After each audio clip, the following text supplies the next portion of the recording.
Et ils parleront de nouvelles langues. Tu comprends? Ils vont parler de nouvelles langues. Ce ne sont pas les langues telles que l'allemand, le français, l'anglais, l'espagnol. C'est les langues angéliques, les langues qui sont des signes du baptême du Saint-Esprit. C'est ces langues-là qui ont été questions. Donc le parler à langue est un miracle. Le parler à langue, la langue angélique est un miracle.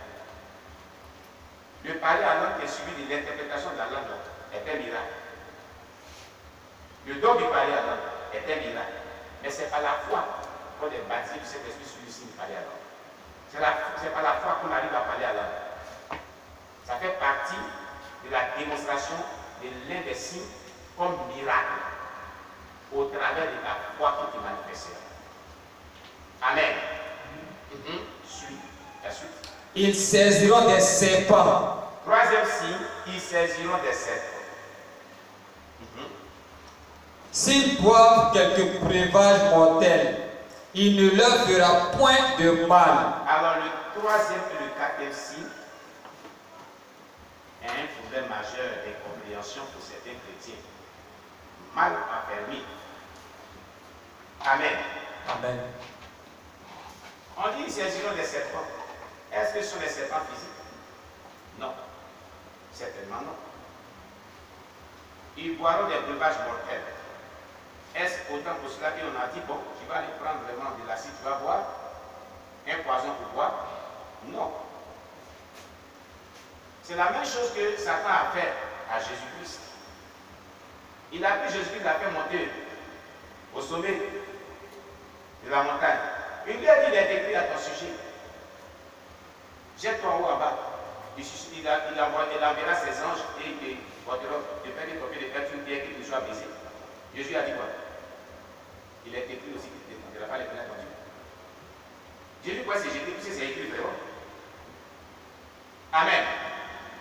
C'est la même chose qui se passe ici. Gloire à Jésus-Christ. Cet texte biblique, c'est troisième et quatrième miracle, s'opère lorsque tu ne t'entends pas et tu n'es pas au courant. Ou pour les biens d'éviter que dans le cas de Michael Massamboni, dans le témoignage. Tu peux ne pas être au courant. On peut mettre le poison dans une nourriture. Tu n'es pas au courant, tu as rendu grâce à manger et tu n'es pas mort. C'est un miracle. Dans ce cas de figure, Dieu le Père. Amen. Tu peux ne pas être au courant, ou tu peux être dans un endroit et un serpent est mort. Il n'y a même pas de remède, il n'y a pas de solution. Le venin est neutralisé par la puissance du Saint-Esprit. Amen. Il y a plusieurs témoignages de ce genre. Et même la Bible mentionne l'histoire de l'apôtre Paul, c'est dit des maths. Quand on a pris, ils ont ramené, puis il y a eu des gens qui sont arrivés sur une île, le serpent l'a avorté. Il n'a pas eu de remède, il n'est pas mort par le venin du serpent. Alléluia. Mais ce n'est pas lui qui a pris un serpent pour lui dire, il faut me mordre. Et c'est pour ça que c'est passé dans le texte. Il a dit qu'il a ramassé un tas de broussailles, il a allumé le feu. Par l'effet de la chaleur, un serpent est sorti de ce tas de broussailles et est venu mordre l'apôtre Paul. C'est ce qui s'est passé dans l'histoire. Sinon, ce n'est pas lui qui a dit serpent vient, moi quoi. Non. Au-delà de cela, il n'a pas été. Il n'est pas mort, le venin là de lui est bien fait. Et les gens ont dit, certainement cet homme-là c'est un Dieu. Parce qu'il ne comprenait pas pourquoi le venin n'a pas tué.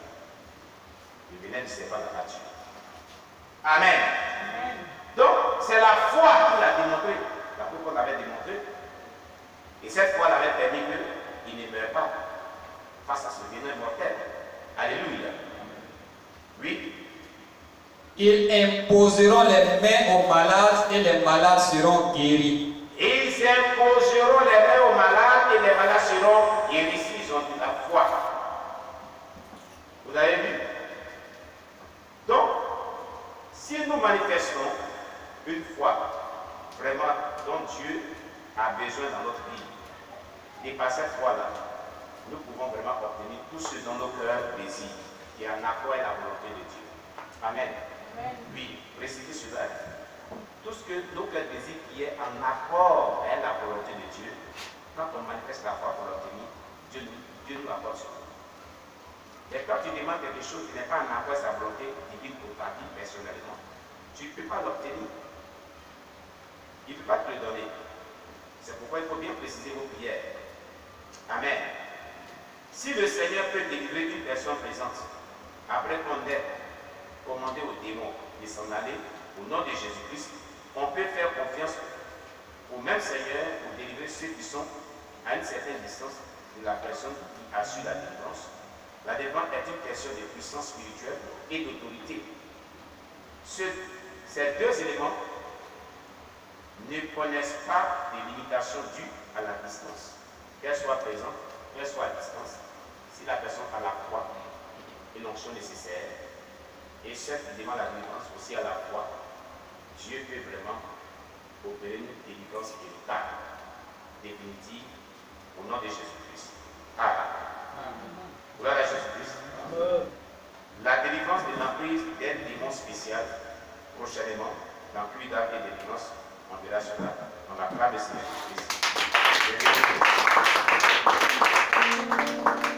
Gloire à Jésus-Christ. Qu'as-tu retenu dans notre rencontre de ce jour? Dans tous ces messages que tu as eus, sur quoi Christ a attiré ton attention?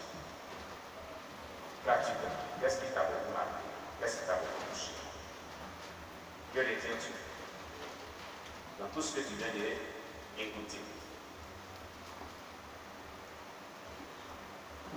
Oui, le frère Ézéchiel, on acclame Jésus pour lui. Ça va nous aider, parce qu'il n'a pas passé. Je ne sais pas comment d'autres avaient pu, mais il faut aller voir d'abord. Ah, ça va. C'est que dans ce temps, il y a eu un miracle et Dieu nous a exaucés alors. D'accord, ça va. Dieu nous a exaucés.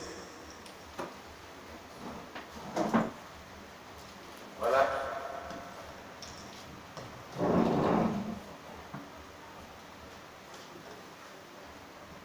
Amen. Amen. Je bénis le nom du Seigneur pour la vie de chacun d'entre nous ici ce matin. Voilà Jésus.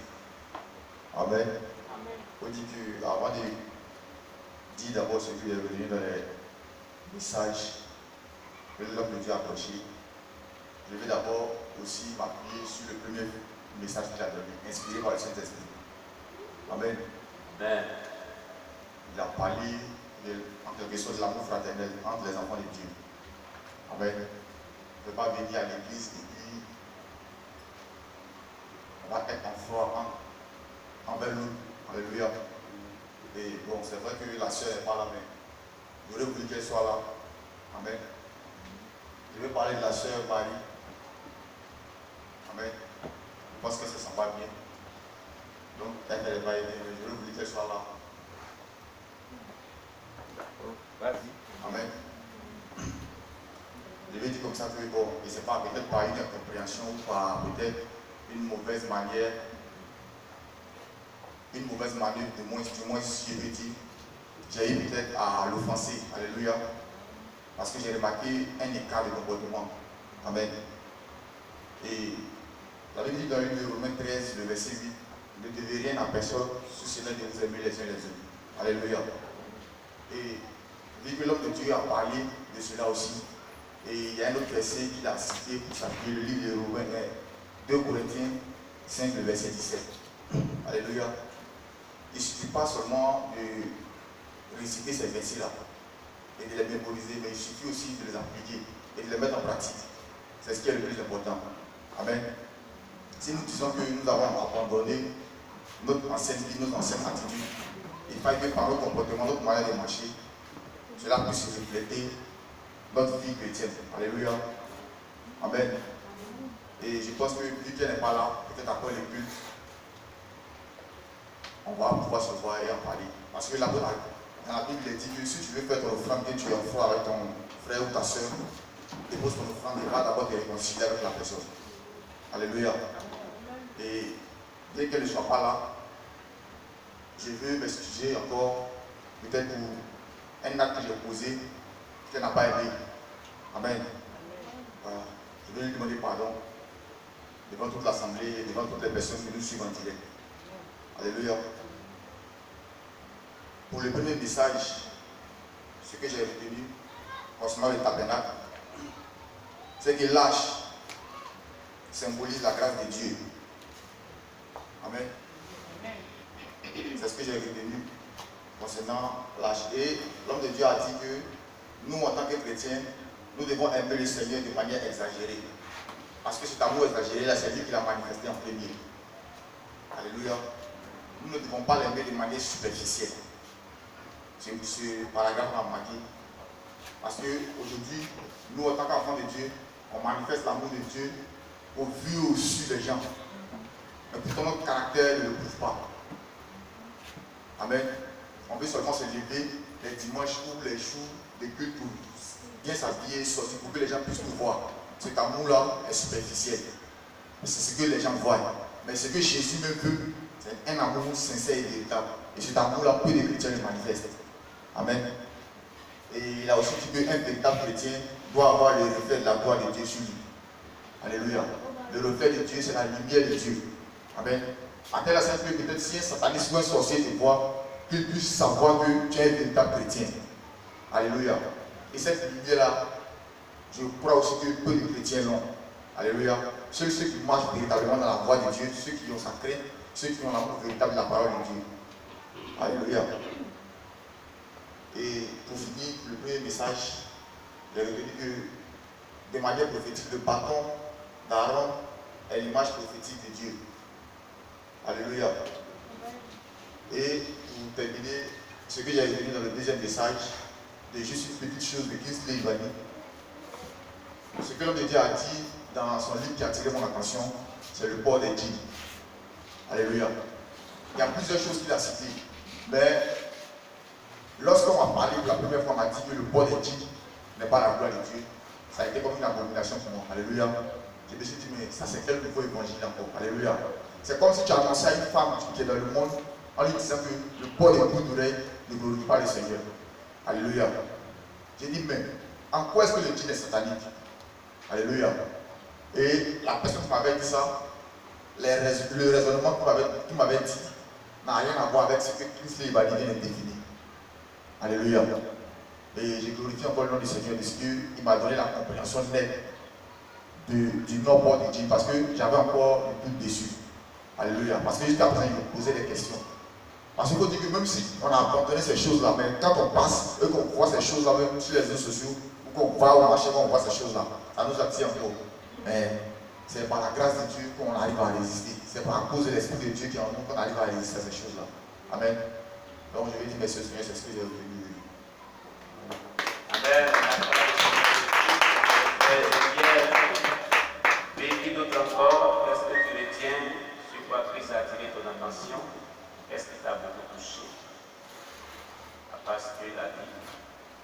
Voilà. Est-ce que tu peux venir ajouter quelque chose? Oui, la missionnaire, Espérance Noblesse.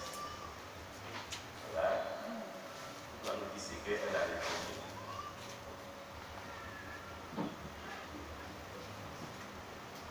Voilà Jésus.